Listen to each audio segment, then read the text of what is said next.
Magandang oras na naman sa inyong lahat mga kaibigan. Bagong survey hinggil sa approval rating ni na President Bongbong Marcos Jr. at VP Sara, Senate President Tito Soto at House Speaker Bujidi III na ginawa from December 1 to December 8 ng Issues and Advocacy Center or the Center sa pamamagitan ng kanilang Pulso ng Pilipino inilabas. Ano ang resulta? Ito ang ating topic ngayon. Pero bagong lahat, huwag niyong kalilimutan na mag-subscribe sa ating channel kung hindi pa kayo subscriber. Please like, comment, and share. Pakiclick na rin ang notification bell para hindi niyo makaligtan ng ating mga bagong video. Balik sa ating usapan. Inilabas ng Pulso ng Pilipino ang kanilang pinakabagong survey na ginawa mula December 1 to December 8. Ang survey ay hinggil sa performance rating ng Pangulo, Vice President, Senate President at House Speaker. Ang nasabing survey ay may 1,800 na respondents mula sa buong bansa. Meron itong 3% margin of error at confidence level of in excess of 98%.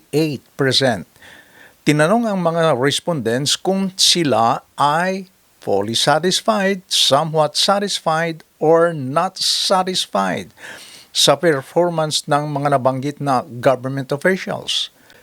Narito ang resulta ng survey ng The Center sa kanilang Pulso ng Pilipino at unahin natin ang para kay President Bongbong Marcos Jr.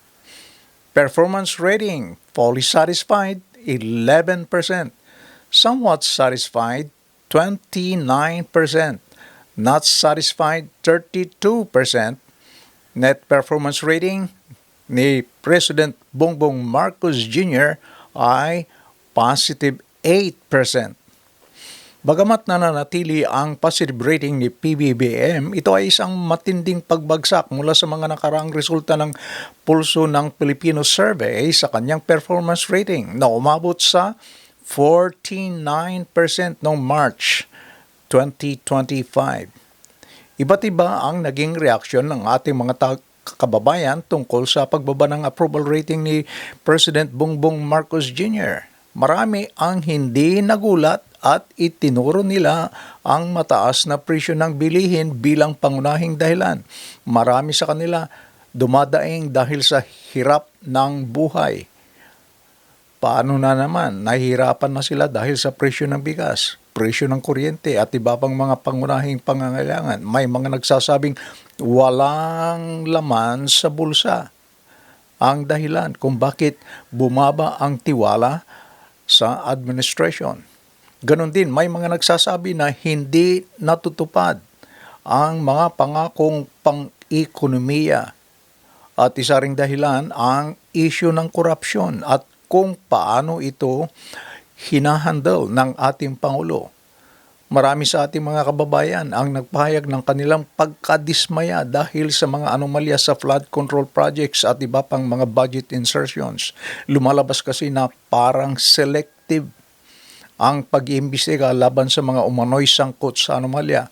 Kung sino ang mga kalaban sa politika, ang mga whistleblower, sila pa ang dinidiktik. Sila pa ang iniimbestigahan. Pero may mga taga-suporta rin si PBBM na naniniwalang fake news o paninira lamang ang dahilan ng pagbaba ng kanyang ratings.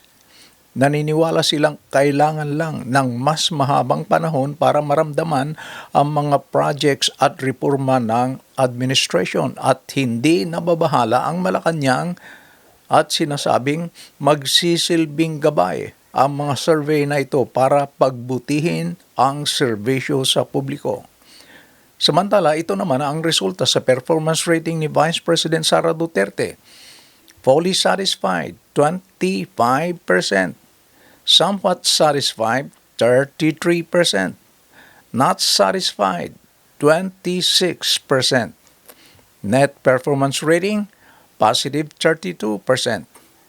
Maraming mga nag-celebrate, lalo na yung mga taga-suporta ng mga Duterte sa resulta ng survey. Patunay daw ito na may solid Mindanao, na nanatiling matatag ang baluarte ni VP Sara sa kabila ng mga isyong ibinabato sa kanya daw tulad ng confidential funds. Pero may mga kababayan din natin ang nag-akusa na ang kanyang mataas na rating ay hindi dahil sa aktual na pagtatrabaho kundi dahil sa mga propaganda sa social media. Pero ang mababang rating ni PBBM kumpara kay BP Sara, ito kaya ay isang sinyales. Gusto ng mga Pilipino ang estilo ng mga Duterte sa pamamahala kaysa sa estilo ni Marcos. Mas gusto nila ang Duterte style kaysa Marcos style. Ano sa palagay ninyo? Ito naman ang performance rating ni Senate President Tito Soto. Fully satisfied, 17%. Somewhat satisfied, 38%. Not satisfied, 30%. Net approval rating ni Senate President Tito Soto, positive 25%. Ito ay isang sorpresa, itong rating ni Senate President Soto at ng Senado sa dahil maraming pinagtatalunang issue na kinakaharap ng Senado na kadalasang naugnay sa mga pagdinig sa mga anomalya sa pagbabaha, sa pagkontrol ng baha, na pinangangaisawaan ng Senate Blue Ribbon Committee at ang mga controversial na insertion na natagpuan sa 2025 General Appropriations Act. Mga kaibigan, ito naman ang resulta sa performance rating ni House Speaker Buji D. III. Fully satisfied, 10%. Somewhat satisfied, 36%. Not satisfied, 34%. Net performance rating, positive 12%. Lumabas sa pulso ng Pilipino survey na si Speaker Buji D ang nakakuha ng pinakababang grado o rating sa lahat ng mga pangunahing leader ng bansa, ang Kamara, kung saan Speaker si Buji D ay dawit sa mga kontrobersiya tungkol sa bilyong-bilyong pisong kickback sa mga rigged flood control contracts.